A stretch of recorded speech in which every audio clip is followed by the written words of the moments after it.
Bismillahirrahmanirrahim. Assalamualaikum warahmatullahi wabarakatuh. Innal hamdalillah salatan wa salaman ala Rasulillah Sayyidina Muhammad ibn Abdullah la haula wa la quwwata illa billah. Ma ba'du. Ibu-ibu, bapak-bapak, wali santri baru Yayasan Pendidikan Islam Pondok Pesantren Al-Quraniyah tahun 2021 yang saya muliakan, saya banggakan.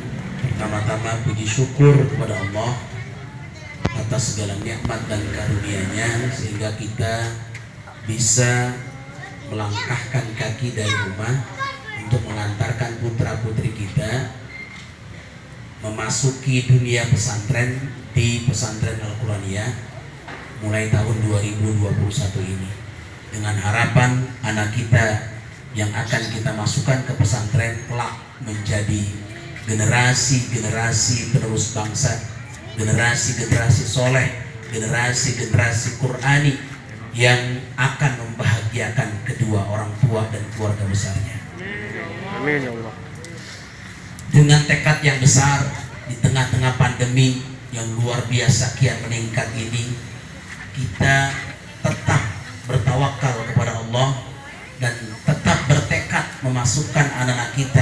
Ketika orang di luar sana takut dan bahkan bertambah takut memasukkan anak ke pesantren dengan alasan pandemi, takut corona, tapi bapak ibu dipilih oleh Allah Subhanahu wa Ta'ala, hatinya benar-benar berani, benar-benar pasrah, benar-benar semuanya menentukan ini kepada Allah. Itu artinya bapak adalah, ibu adalah orang-orang yang dipilih Allah Subhanahu wa Ta'ala menjadi orang-orang yang bertawakal.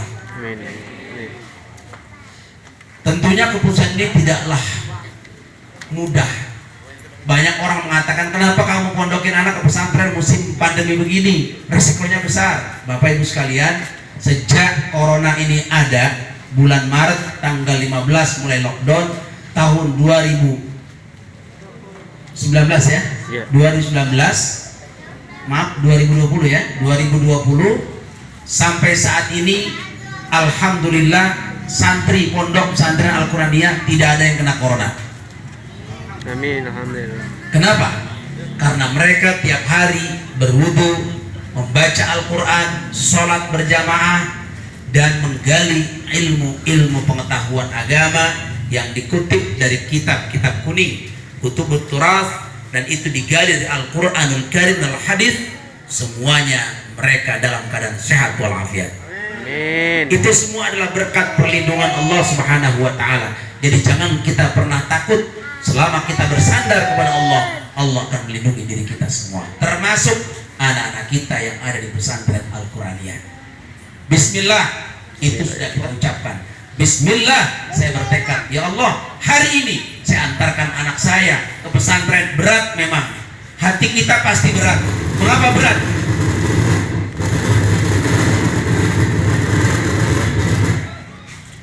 Berat memang. Mengapa berat?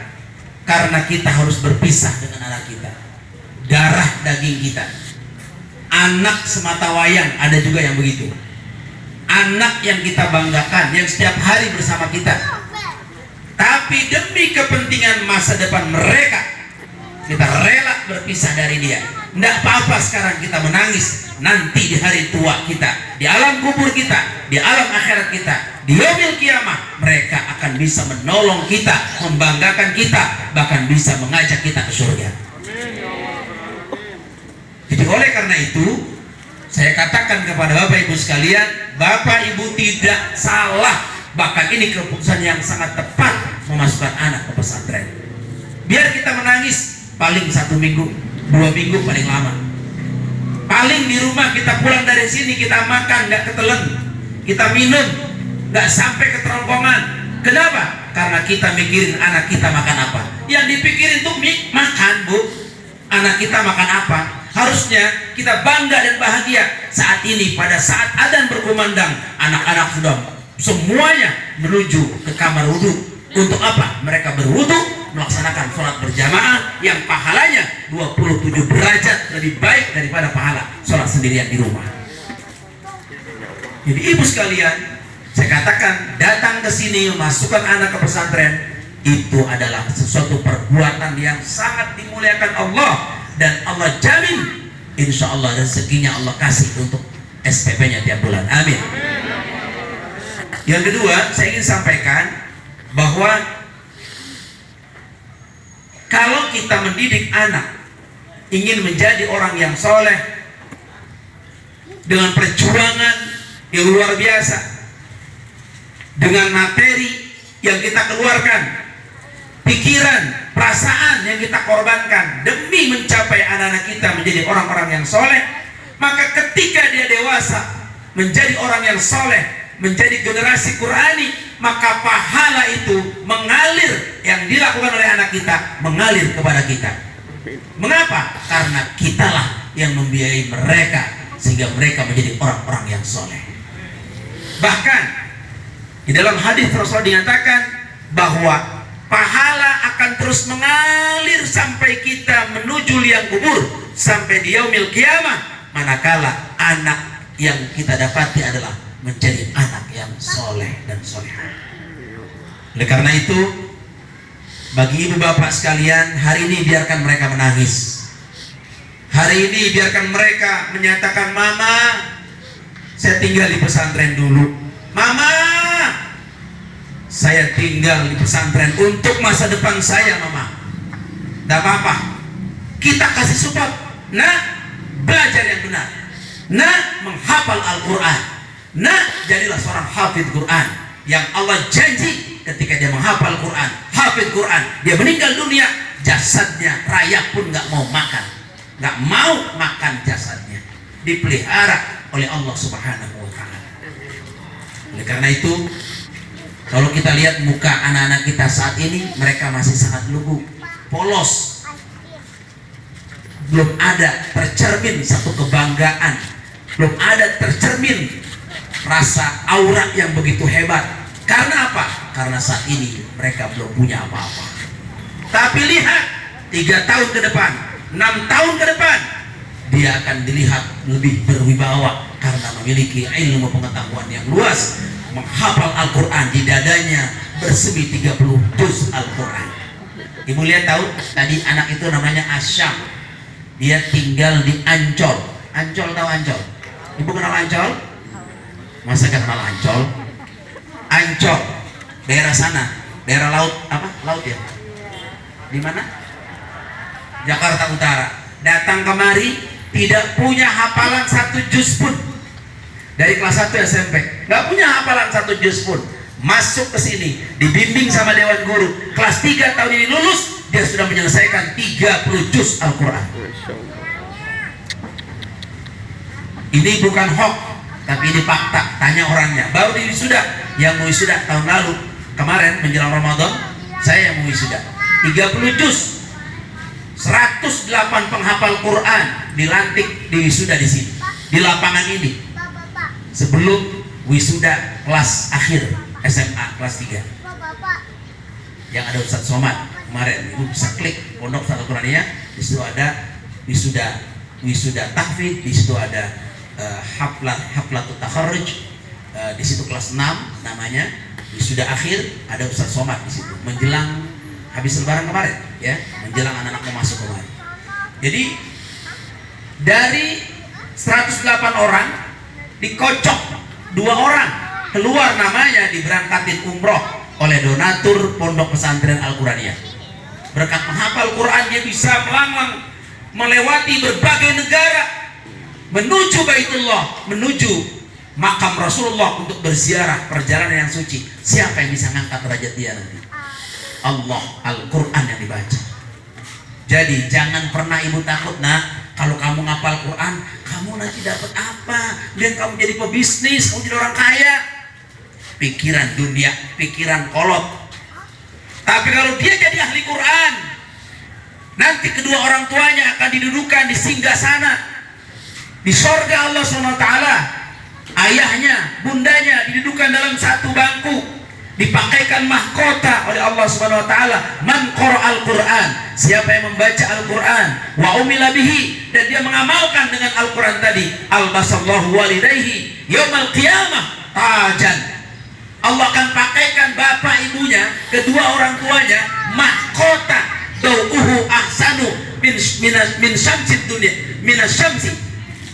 Cahaya mahkota itu lebih terang, lebih hebat terangnya daripada apa? Min dau'i syamsi fi buyutid dunya, daripada cahaya sinar matahari yang menyinari rumah-rumah manusia di dunia. Nggak ada apa-apanya, tapi mahkota itu betul-betul terang, lebih terang daripada sinar matahari di dunia. Siapa dia? Dia akan dipakaikan mahkota itu kedua orang tuanya. Dari mana? Orang tuanya nanya, ya Rob, kami ini bukan orang soleh. Nanti, bukan sekarang. Kami bukan orang soleh, tapi kenapa kami dipakaikan mahkota, ditempatkan yang terhormat, kami ini diluar biasakan? Apa kata Allah? Ini adalah berkat anakmu yang selalu membaca Al-Quran, menghafal Quran, dan mengamalkan Al-Quran, maka kutempatkan engkau di tempat yang terhormat. Amin apa? Amin ya Allah. Oleh karena itu, saya katakan kepada Bapak Ibu sekalian, hari ini Bapak ingin dipakaikan mahkota oleh anak Bapak Ibu?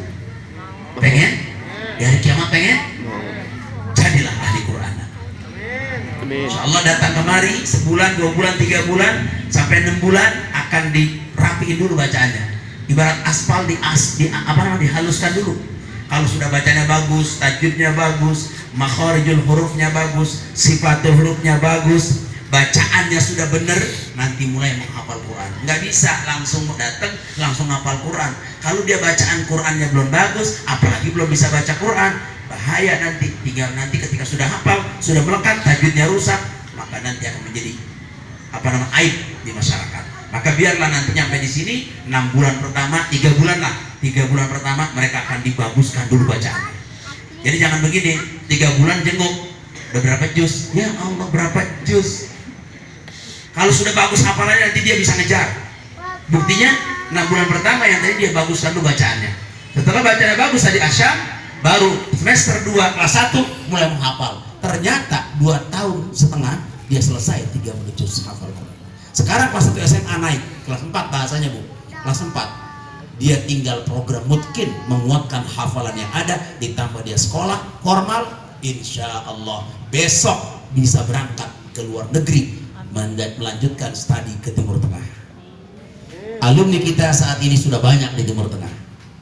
Oleh karena itu, bagi Bapak Ibu sekalian yang ingin belajar ke Timur Tengah, di sini nanti kita buka di sini ada kelas internasional. Jadi nanti kelas internasional itu mulai dari kelas 5 itu kelas 2 SMA, kelas 5, kelas 6, 2 tahun dia digodok dengan pelajaran-pelajaran internasional Timur Tengah, kitab kuning dan sebagai muhadatsah, bicara bahasa Arab. Setelah lulus kelas 5, kelas 6, lah itu ikut tes Kementerian Agama yang untuk Timur Tengah, lulus berangkat ke luar negeri. Amin apa? Amin. Satu kali ada yang ngamin, kalau nggak disuruh nggak ada yang ngamin, bengong semua ya. Ibu-ibu yang dirahmati Allah SWT, itu saja yang ingin saya sampaikan. Intinya bahwa biarkan anak-anak ibu di pesantren. Kalau ibu-ibu sering ngejenguk, itu sebenarnya ibu pada dasarnya pelan-pelan membuat anak menjadi tidak betah. Biarkan dia jangan dijenguk dulu. Saat ini seminggu, 2 minggu, 3 minggu, sebulan, insya Allah sebulan sudah betah. Baru dijenguk, gimana nak kamu sudah mulai betah? Alhamdulillah mak, sekarang sudah punya teman banyak. Tuh. Kalau seminggu ibu jenguk, bagaimana nak? Mau pulang, pokoknya pulang, gak mau di sini. Pokoknya aku gak mau. Nah, nggak bisa nak, harus di pondok. Nggak mau. Aku bilang nggak mau. Aku kabur. Aduh, kalau makanya salahnya siapa? Yang salah siapa? Ibu. Bapak ibu baru seminggu Dijenguk. udah dijenguk. Yang jelek? Sekolah. Yang jelek siapa? Sekolah. Nenek-nenek.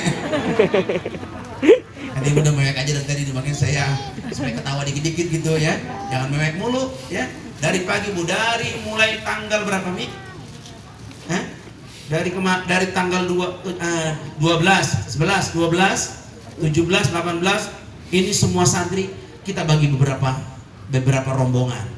Kalau sekarang ini yang terakhir, tadi pagi, siang, terus kemudian sore ini Itu udah beberapa gelombang dan alhamdulillah hari ini terakhir kita semuanya tidak ada dibubarkan acara ini. Alhamdulillah. Ini sebenarnya udah ketar-ketir juga, saya juga ngeliat tenda begini kan, polisi lewat, satgas covid lewat, repot juga Bu, karena nggak boleh, sama sekali benar nggak boleh. Tapi alhamdulillah berkat ridho Allah berikan perlindungan buat para hamalatul Quran, calon hamalatul Quran. Insya Allah kita semua sehat pulang dari sini, yang sakit sehat, panjang umur, berkah, murah rezeki. Saya doain pas masukin anak, rezeki ibu bapak di tengah-tengah pandemi biar banyak terus, amin, biar bisa ngongkosin anak sampai mereka tuntas belajarnya, sampai ngawinin anak. Sehat, panjang umur, berkah, amin. Kurang banyak aminnya, Amin. ya Rabbal. Demikian yang perlu saya sampaikan sebagai sambutan. Di sini juga ada sahabat saya Kiai Haji Abdul Razak Sastra, Dr. Kiai Haji Abdul Razak Sastra. Beliau ini dosen di UIN Jakarta, dan beliau salah satu Dewan Hakim MTQ tingkat Kota Tangerang Selatan, dan beliau sahabat saya. Makanya karena kita biasa bercanda, datang kemari, nggak apa-apa dia di sini karena makomnya, karena kiai besar, jadi saya tempatkan beliau di sini. Dan yang kedua, ini juga saya kenalkan biar tahu ya Bu, ini namanya di samping kiri saya dulu, ini namanya Umi Hajar yang Sakinah, istri saya, mantan pacar saya, dan beliau yang mengasuh putri, bagian putri. Ya, jadi menerima laporan putri semua di bawah. Jadi yang putri itu sudah beberapa kemarin, hari pagi, siang, sore, tadi pagi ini semua putra semua. Nah yang putra sama saya, yang putri sama dia, tapi secara keseluruhan semua saya menangani. Putra putri saya tangani. Tapi saya dibantu untuk yang putri supaya koordinasinya gampang, gitu ya. Jadi yang kedua ada yang namanya bidang pengasuhan santri. Bidang pengasuhan santri namanya bidang kesantrian. Ini ada yang pertama, ketuanya Ustaz Haji Jajang. Dia kan ada orangnya. Jajang kebetulan lagi mual, tadi lagi mual katanya, ini tidak hadir. Kemudian